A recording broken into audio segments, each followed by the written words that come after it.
Now, if you've ever stopped to admire a round tower on your travels around Ireland, so then there is a new book about those very structures, simply called Round Towers of Ireland.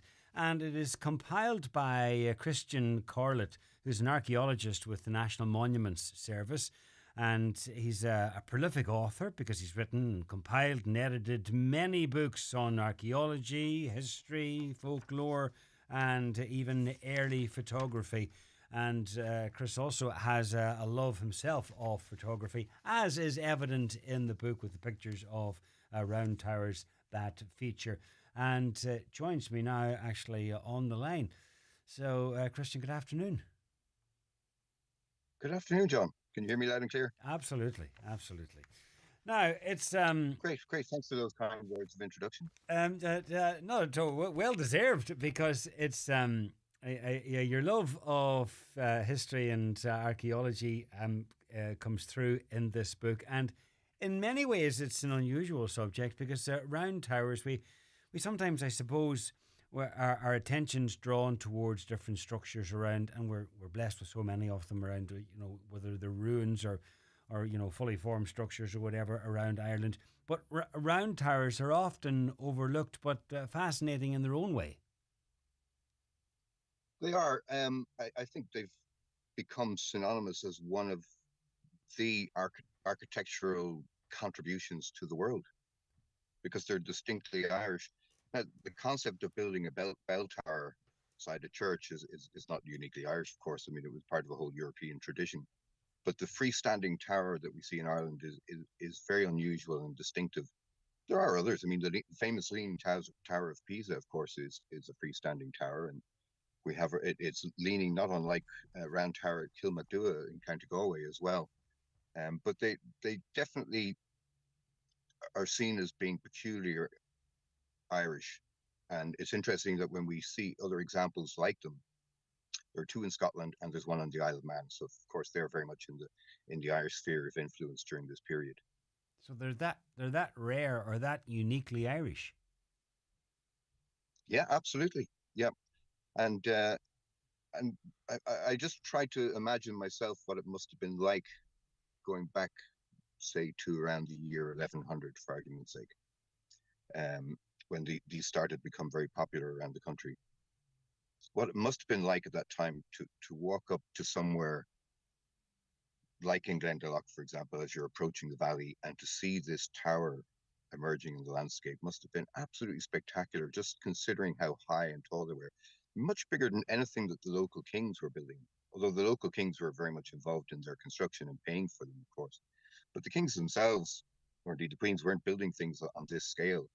And today, even if you go somewhere like in County Cork, where the Round Tower is still, to this very day, the tallest building in the village.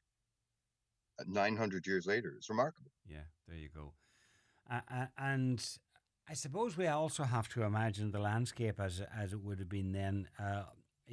Much more forested, and they stood out like beacons. And given that most of them were built beside churches, I suppose they were drawing people in to towards the churches.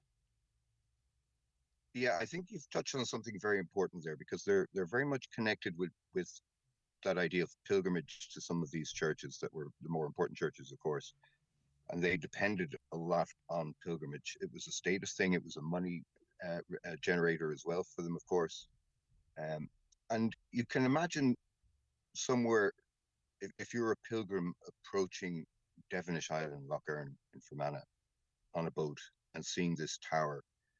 Today, even it's just remarkable. It's the way it as you're traveling on the lake, it's there, always present. Even on a misty day, it's kind of sticking up of the mist.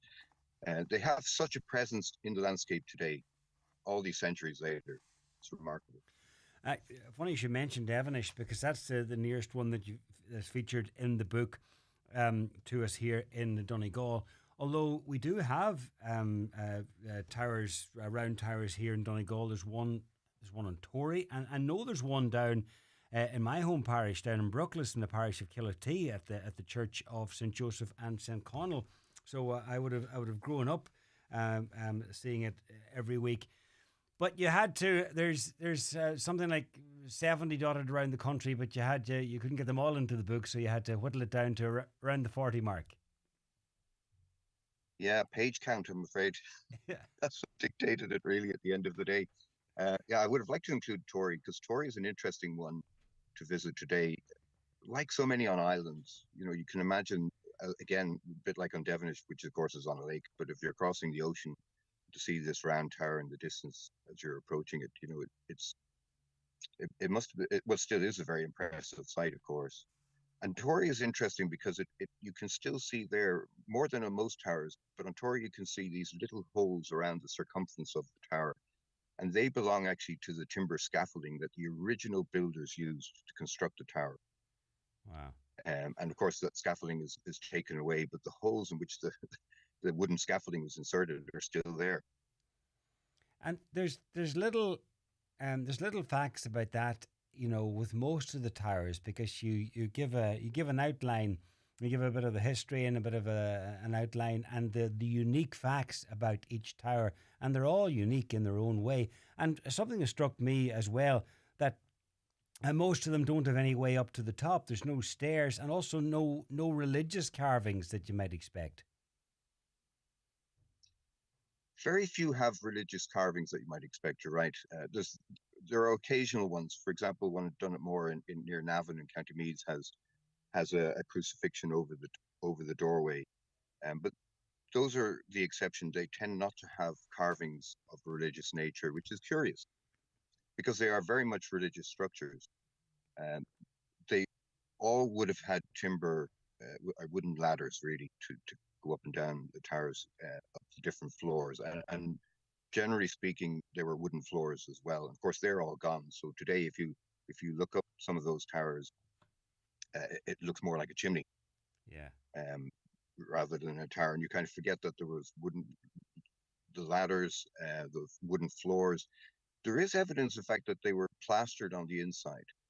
And the question, of course, is whether they also rendered on the outside to make them more weatherproof.